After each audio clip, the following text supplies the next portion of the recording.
ಬಿಸಿ ಬಿಸಿ ಅನ್ನಕ್ಕೆ ಈ ಬಿಸಿ ಬಿಸಿ ಸಾಂಬಾರು ಹಾಕ್ಕೊಂಡು ತುಪ್ಪ ಹಾಕ್ಕೊಂಡು ಚೆನ್ನಾಗಿ ಕಲಿಸ್ಕೊಂಡು ತಿಂತಾಯಿದ್ರೆ ಸ್ವರ್ಗ ಅಂತಲೇ ಹೇಳ್ಬೋದು.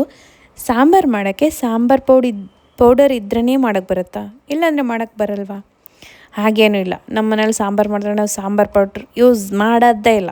ನಾರ್ಮಲ್ ಯಾವ ಥರ ಮಾಡ್ತೀವಿ ತೋರಿಸ್ತಾ ಇದ್ದೀನಿ. ಫಸ್ಟ್ ಒಂದು ಪಾತ್ರೆಯಲ್ಲಿ ಎಣ್ಣೆ ಹಾಕ್ಬಿಟ್ಟು, ಸ್ವಲ್ಪ ಎಣ್ಣೆ ಜಾಸ್ತಿ ಹಾಕಿದರೆ ಟೇಸ್ಟ್ ಚೆನ್ನಾಗಿರುತ್ತೆ. ನಿಮಗೆ ಬೇಕಂದರೆ ಕಡಿಮೆ ಹಾಕ್ಕೋಬೋದು.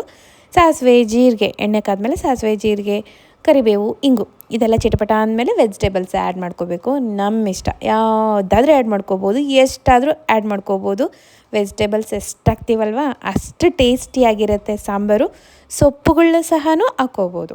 ನಮ್ಮ ಮನೇಲಿ ಏನು ವೆಜಿಟೇಬಲ್ ಇದ್ದಾವೆ ನಾನೆಲ್ಲ ಯೂಸ್ ಮಾಡಿ ಹಾಕ್ತಾಯಿದ್ದೀನಿ, ಅಷ್ಟೇ ತೋರಿಸ್ತಾ ಇದ್ದೀನಿ.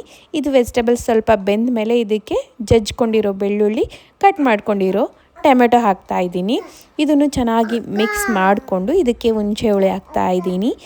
ಆಮೇಲೆ ಇದಕ್ಕೆ ನಮಗೆ ಖಾರಕ್ಕೆ ತಕ್ಕಷ್ಟು ಖಾರ, ಒಂದು ಸ್ವಲ್ಪ ಅರಿಶಿಣ ಪುಡಿ, ಉಪ್ಪು, ಗರಂ ಮಸಾಲ. ಆ್ಯಕ್ಚುಲಿ ಇಷ್ಟೇ ಸಾಕು. ನಾನು ಸ್ವಲ್ಪ ಅಡಿಷ್ನಲ್ ಆಗಿ ಕಡಲೆಬೇಳೆ ಉದ್ದಿನಬೇಳೆ ಹುರಿದು ಪೌಡ್ರ್ ಮಾಡ್ಕೊಂಡಿರೋದು ಅದನ್ನು ಹಾಕ್ತಾಯಿದ್ದೀನಿ. ಅದು ಟೋಟಲಿ ಆಪ್ಷನಲ್. ಸ್ವಲ್ಪ ಅದು ಹಾಕಿದರೆ ಗ್ರೇವಿ ತಿಕ್ಕಾಗಿ ಬರುತ್ತೆ. ಒಂದು ಸ್ಪೂನಷ್ಟು ಬೆಲ್ಲದ ಪುಡಿ ಹಾಕ್ತಾಯಿದ್ದೀನಿ.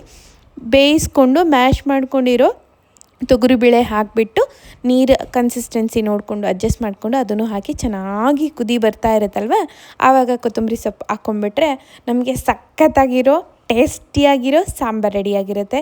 ಸಖತ್ತಾಗಿರುತ್ತೆ ನಿಜ. ನಿಮಗೆ ರೆಸಿಪಿ ಇಷ್ಟ ಆದರೆ ಸೇವ್ ಮಾಡಿಟ್ಕೊಳ್ಳಿ, ಟ್ರೈ ಮಾಡಿ.